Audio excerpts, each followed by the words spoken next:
KBC में करोड़पति पति। सूरज के जीवन का एक ही फंडा था कि मेहनत तो गधा भी करता है, घर बैठे जो कमाए समझदार वही होता है।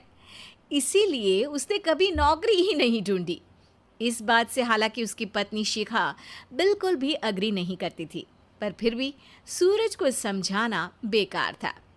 टीवी में कैसे बनोगे करोड़पति का ऐड देखकर उसे लगा कि बस अब तो घर बैठे ही वो करोड़पति बन सकता है, और उसके पीछे उसने अपने सारे सोर्सेस एक्टिव कर दिए। 2 हफ्ते में उसके कलीग के साले के पड़ोसी के बेटे का सोर्स निकलता है जो कि उसे शो में पहुंचा सकता है, और सूरज उससे मिलने चला जाता है। अच्छा, तो हमें मुकेश जी बता रहे थे कि आप हमें शो में पहुंचा सकते हैं। हाँ, उसमें कोई तकलीफ नहीं है। मैं कल अगर कोशिश करूँ तो इसी महीने में आपका नंबर आ जाएगा। अरे ये तो बहुत बढ़िया हो गया। अच्छा, वो सिलेबस और क्वेश्चन पेपर का कोई जुगाड़ है क्या? हैं? उसका तो कोई जुगाड़ नहीं है। तो वो वाकई में कुछ भी पूछ सकते हैं? हाँ, वो तो बच्चन जी पर है, जो पढ़ते हैं वो पूछ लेते हैं। पहली कोशिश फेल होने पर अब सूरज के सामने एक बहुत बड़ा सवाल था कि आखिर जवाब कहाँ से लाए। तब शिखा ने एक सजेशन दिया, क्यों ना सूरज अपने चचेरे भाई सुमित से मदद मांगे, जो कि यूपीएससी की तैयारी कर रहा था। हालांकि इतनी मेहनत करना सूरज को समझ में नहीं आता था, पर कोई और रास्ता ना मिलने पर वो आखिर सुमित से बात करता है। अरे सुमित, हमारा कैसे बनोगे करोड़पति के लिए सिलेक्शन होने वाला है। तुम हमें थोड़े चिट बनाने में मदद करोगे क्या? अरे भैया, चिट बनाए तो सालों हो गए, उसमें हमारा एक्सपर्टीज नहीं है, बल्कि आप बोलो तो हम आपकी पढ़ने में ज़रूर मदद कर सकते हैं। हट, कैसी अनाप शराब बातें कर रहा है तू। सूरज ने सुमित को मना तो कर दिया था, पर तैयारी करने के सिवाय कोई चारा उसे दिख भी नहीं रहा था। खासकर जब 12 के पेपर लीक करने के एक्सपर्ट शुक्ला जो भी हाथ जोड़ लेते हैं। आखिर सूरज को सुमित के पास जाना ही पड़ा, और उसने सुमित और शिखा से वादा किया कि वो बहुत मेहनत करेगा।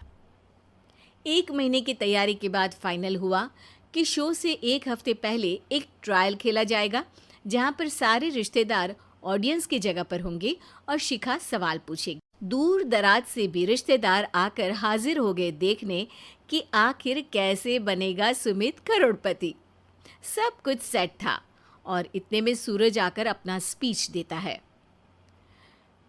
ये 1 महीना मेरे लिए आसान नहीं था, पर अपने भाई सुमित और अपनी पत्नी शिखा की मदद से मैं इतनी दूर पहुंच पाया हूँ। मेरे मम्मी पापा के आशीर्वाद ने भी बहुत साथ दिया है मेरा। मैं उम्मीद करता हूँ कि आज के शो में आप लोगों को बहुत मज़ा आएगा। साक्षी पहला सवाल पूछती है और पूरे कमरे में सन्नाटा छा जाता है। इंडिया में कितने स्टेट्स हैं? 3, सॉलिड, लिक्विड और गैस।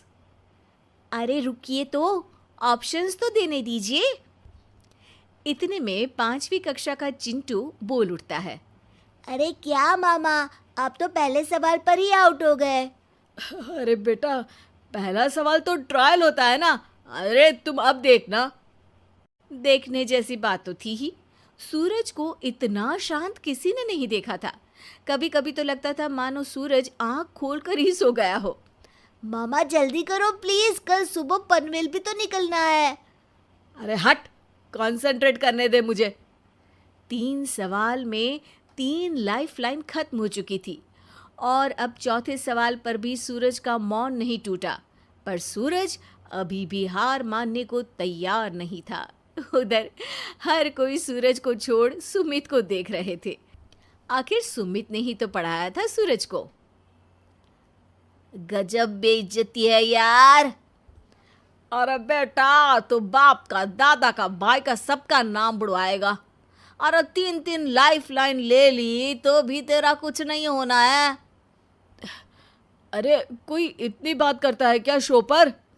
अरे बेटा, शो पर तेरे जैसे भी तो नहीं आते ना। सूरज की ये जंग आखिर 1 घंटे बाद 5वें सवाल पर खत्म हो गई, जब उसने इंडिया के नेशनल बर्ड का नाम कहा, कौवा। अरे बेटा, मजा तो बहुत आया, बस थोड़ा टाइम पर खत्म होता तो आनंद भी आ जाता। ताने बारिश के बूंदों की तरह बरस रहे थे और सूरज को भी समझ आ रहा था कि ये करोड़पति बनना शायद उसके बस के बाहर की बात है। पर वो आखिर ये बात मान कैसे लेता? वो सख्त लौंडा जो ठहरा, उसने सोचा कि बेइज्जती तो हो ही चुकी है, पर अगर मैं हार नहीं मानूं तो शायद कुछ हो सकता है। शिखा, तुम देखना, असली शो में आग लगा दूंगा, आग, करोड़पति बनूंगा मैं। हाँ, सब्जियां खत्म हो गई है घर पे, ले आओ। पहले पति बन जाओ, फिर करोड़पति बनना। अरे गजब बेइज्जती है यार। बेटा, अभी तो घर पर ही हुई है, 1 हफ्ते में तो तुम देश के सामने करवा कर आओगे। वैसे जब टीवी पर जाओ ना, तो बस अपने मम्मी का ही नाम लेना, ठीक है? कोई पूछे तो बोलना कि पापा नहीं है मेरे। अरे पढ़ाई की, पेपर निकलवाए, इतने सारे लोगों को खाना खिलवाया, क्या फ़र्क पड़ा? इसीलिए मैं कहता हूँ कि मेहनत तो गधा भी करता है, घर बैठे जो कमाए वही सिकंदर। लेकिन मामा, गधे भी जानते हैं कि हमारा राष्ट्रीय पक्षी मोर है।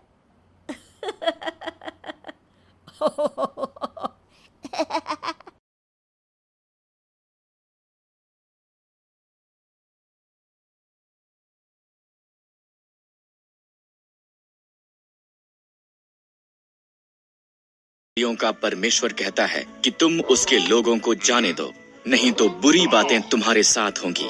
पर फिरौन ने उनकी नहीं सुनी।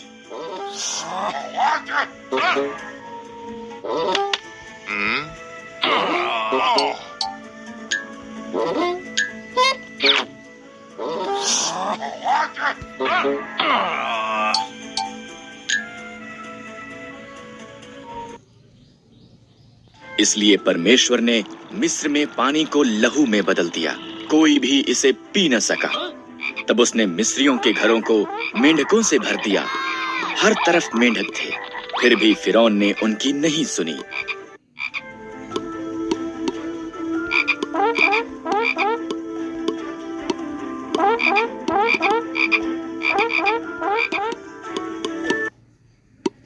इसलिए परमेश्वर ने मिस्र के आकाश को कुक्कियों से भर दिया, वो वहां धूल के समान भर गई।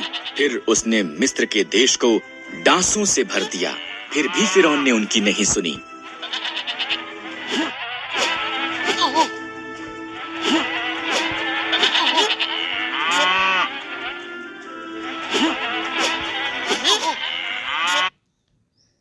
इसलिए परमेश्वर ने मिस्र के जानवरों को मार दिया, घोड़े, गधे, ऊंट, भेड़ें और बकरियां सब मर गए।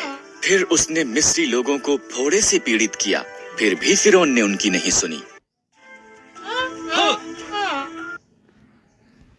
परमेश्वर ने मिस्र की फसल का नाश करने के लिए ओलों की वर्षा भेजी, उनकी जौ और सन्न की फसल नष्ट हो गई। तब उसने बचे हुए फल को खाने के लिए टिड्डियां भेजी, फिर भी फिरौन ने उनकी नहीं सुनी।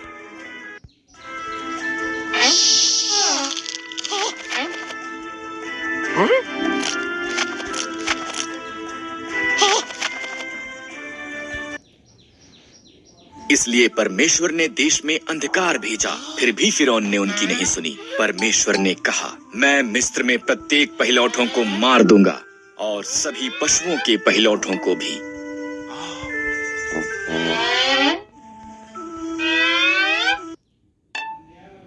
मेरे लोग एक मेमने को मारें, उसे खाएं और उसके लहू को उनके द्वार की चौखट पर लगाएं। मैं लहू को देखूंगा और उनके घरों को छोड़ दूंगा, उनके बच्चे नहीं मरेंगे।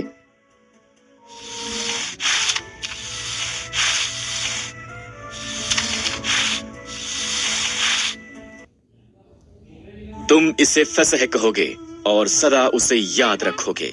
इस्राएलियों ने परमेश्वर की आज्ञा मानी, पर मिस्रियों के पहिलौठे मर गए, यहाँ तक कि फिरौन का पुत्र भी। अंत में फिरौन ने सुनी और उसने इस्राएलियों को जाने दिया।